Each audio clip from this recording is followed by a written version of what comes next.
শুভ সকালবেলা। অবশ্যই ধন্যবাদ জানাচ্ছি আমাদের আলোকিত মানুষ হিসেবে এখানে উপস্থিত আছে আমাদের শ্রদ্ধেয় মামুন ভাই, ডাক্তার মামুন ভাই। আমি আপনাকে ধন্যবাদ জ্ঞাপন করছি। আমি আপনার কাছে জানতে চাচ্ছি, আপনি এখানে আরএম হিসেবে জয়েন করাতে আপনার অনুভূতিটা কেমন হয়েছে আপনি চ্যানেল ইঞ্জিনিয়ারিং তুলে ধরবেন। আমি সাংবাদিক পড়াত ভাই আপনার সঙ্গে আছি, সম্মানিত ডাক্তার মামুন। জি, ধন্যবাদ আলোকিত সকালকে এবং প্রধান ভাইকে। আমি আসলে এখানে প্রায় 7 বছর থেকে আরএমএর দায়িত্ব পালন করতেছি। যেটা হচ্ছে আমাদের হাসপাতালটা স্ট্রাকচারটা 50 বেডের ঠিক আছে, রিসেন্টলি হয়েছে, বাট আমাদের প্রশাসনিক অনুমোদন হয় নাই। যাতে রেখে এখনও আমরা 31 বেডের জনবল এবং 31 বেডের সব সাপোর্ট নিয়ে আমরা কাজ করতেছি। ভাই, আমি আপনার কাছে জানতে চাচ্ছি যে রোগীদের যে ডায়েট দেওয়া হচ্ছে এই ডায়েট সম্পর্কে কিছু কথা চ্যানেলে তুলে ধরবেন। আমি সাংবাদিক ফরাদ ভাই, চ্যানেল 9 এবং যাদের পুস্তিকা কাছে আমি আপনার সঙ্গে আছি। আচ্ছা, সবাইকে আসলে আপনিও নিজেই দেখে আসলেন এবং আমাদের সম্মানিত আপনাদের যারা ভিউয়ার আছেন দেখলেন, আমাদের বালাগঞ্জবাসী যারা আছেন দেখলেন, আসলে এই জিনিসটা সবাইকে জানানো দরকার। কারণ যতদিন পর্যন্ত 50 বেডের অনুমোদন না হচ্ছে, আমাদের কিন্তু 31 বেডের সব ফেসিলিটিস নিয়ে আমাদের কাজ করতে হচ্ছে। আপনি নিশ্চয়ই দেখে আসছেন, যেটা আপনাকে আমি মেনশন করলাম, যে আমাদের ওয়ার্ডে এখনও 50+ পেশেন্ট আছে। আমাদের অনুমোদন হয় নাই দেখে আমরা 31 বেডের সব সাপোর্ট নিয়েই কিন্তু 50 জনের উপরে রোগীর সেবা দিয়ে যাচ্ছি। তো এই হিসাবে আমাদের খাবারও কিন্তু 31 বেডেরই হচ্ছে। তো আমরা যখনই প্রতিদিন আসলে এই খাবারের বন্টনটা হয়, সকালের নাস্তা, দুপুরের খাবার, রাতের খাবার, মোটামুটি একটা মানুষজনের মধ্যে চাপা দুধ থাকে, অনেকের কষ্ট থাকে, দুঃখ থাকে। কারণ যেসব রোগীগুলো এখানে আসতেছে অনেক দূর থেকে আসতেছে, নর্মালি কিন্তু খাবার নিয়ে আসতেছে। তো আমাদের যেহেতু আইনের বাধা আছে এবং আমাদের অপ্রতুলতা আছে, আমরা 31 জনের বেশি খাবার দিতে পারতেছি। আমরা কিন্তু 31 জনেরই দিচ্ছি। সেক্ষেত্রে আমরা যেটা করি, যে আগে আসছে, মনে করেন 1 থেকে 31 যে পেশেন্টগুলা, এরা খাবার পাচ্ছে।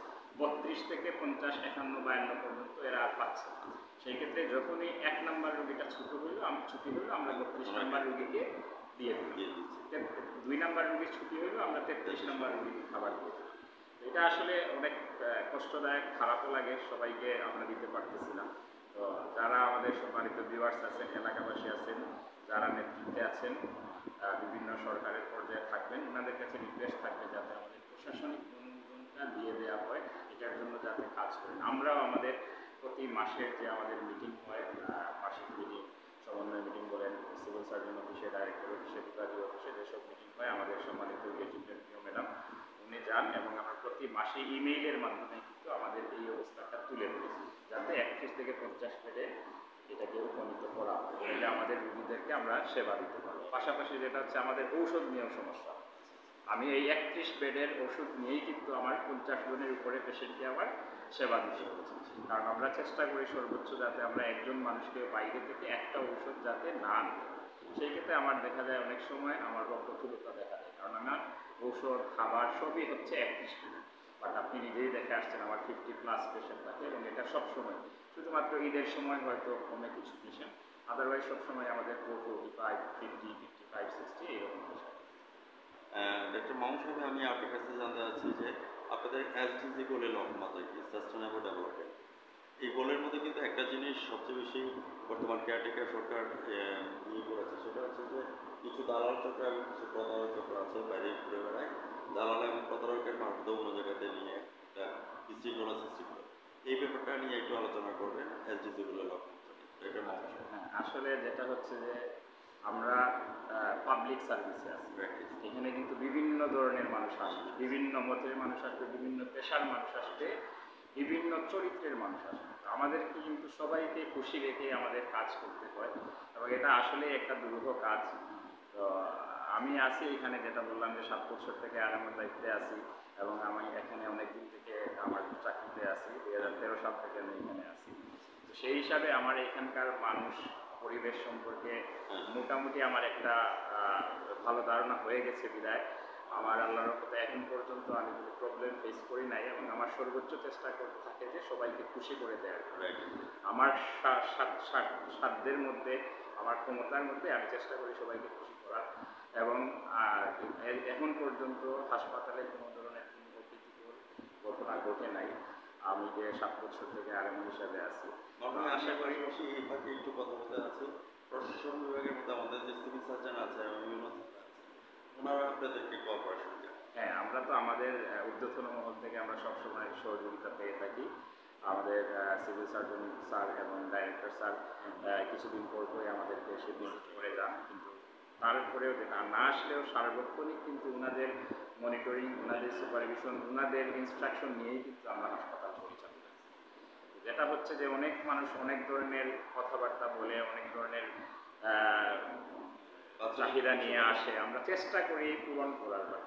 আমাদের যে অপ্রতুলতা যেটা, এটা তো আমরা আসলে ইয়ে করতে পারবো না। যেমন অনেক সময় যে 31 জনকে কেন খাবার দিচ্ছি, কেন আমরা আরও বেশি দিচ্ছি না, সব ঔষধ কেন আমরা দিতে পারতেছি না, এই জিনিসগুলো আসলে, যেমন আমাদের একটা এনসিডি কর্নার আছে, এখানে যে আমরা আমাদের অনেক দিন থেকে এটা চালু আছে যে সব রুগীকে আমরা মাসের ঔষধ দিয়ে দিই। দেখা যায় বিভিন্ন সমস্যার কারণে আমরা সাপ্লাই পেতে দেরি হচ্ছে বা অনেক সময় আসতেছে না, সেই ক্ষেত্রে আমরা চেষ্টা করি যে 15 দিন পর পর দেওয়ার, যাতে আমরা কোনো রোগকে ফেরত না দিই, সবাই যাতে কিছু হইলেও পায়। 15 দিন পরে যদি আমাদের ঔষধ চলে আসে তাহলে আমরা যাতে ওনাদেরকে দিতে পারি। আমি আপনার কাছে জানতে চাচ্ছি যে এমপ্লয়ারের কিছু ঘাটতি আছে কিনা? আমাদের হাসপাতালে 31 বেডের যে স্টাফ প্যাটার্ন আছে সেই হিসাবেও আমাদের এখন 52% আমরা আছি, বাকি 48% পোস্টই আমাদের ভ্যাকেন্ট আছে। তো এই জায়গাতে আমাদের যেমন আয়া, 4th ক্লাস যেসব স্টাফ আছে, ওয়ার্ড বয়, এদের কিন্তু খুবই অবস্থা খারাপ। তো আপনি হয়তো আসার সময় দেখে আসছেন যে কিছু ময়লাও আছে। তো আসলে আমরা দেখা যায় যে একজন বা দুইজন মানুষকে দিয়ে পুরো হাসপাতালটাই পরিষ্কার রাখা লাগতেছে। ওয়ার্ড বলেন, 2টা ওয়ার্ড আছে, পাশাপাশি অফিস আছে, সবই কিন্তু ওই 1-2 জনকে দিয়ে পরিষ্কার করতেছে। আমাদের ইয়ে থাকবে যদি এইসব ক্ষেত্রেও নজর দেন। আমাদের তো ঊর্ধ্বতন কর্তৃপক্ষ আছেন এবং যারা এলাকার শীর্ষস্থানীয় মানুষজন আছেন, দায়িত্বে আছেন, ওনারাও যদি এই বিষয়ে একটু নজর দেন, আমাদের যদি ভ্যাকেন্ট পোস্টগুলো যদি ফিল আপ হয়, তাহলে আমরা মানুষকে আরও বেশি সার্ভিস দিতে পারবো, মানুষকে খুশি করতে পারবো। আপনাকে ধন্যবাদ জ্ঞাপন করছি। তার সাথে আমাদের সিভিল সার্জন স্যার থেকে শুরু করে ডিরেক্টর স্যার এবং অনারেবল আমাদের যে কেয়ারটেকার সরকার আছে, আমাদের দৃষ্টি আকর্ষণ করছি যাতে আমাদের এই ভ্যাকেন্সিগুলি যাতে ফিল আপ হয়ে যায়, তাহলে আমরা ঠিকভাবে আমরা সবাই স্বাস্থ্য সেবা দিতে পারবো। তো ভিউয়ার্স, যারা আমার চ্যানেলের সামনে আছেন, আজ রাত 9টা 15 মিনিটে আমাদের সম্মানিত আরএমও অনুসরের সাথে থেকে আমাদের চ্যানেলকে দেখে নেবেন এবং জাতীয় পত্রিকা দৈনিক আজকের আলোকিত সভা থেকে আমি সম্পাদক ফরহাদ ভাই বিদায় নেওয়ার টানার আগে দুটি বলবো যে সাংবাদিকের কলম এবং ক্যামেরা কোনোদিন কারণে মাথা করে না এবং করবেও না। সেই প্রত্যাশা নিয়ে আমরা কেয়ারটেকার সরকারের কাছে আবার জোরদার জানাচ্ছি আমাদের যে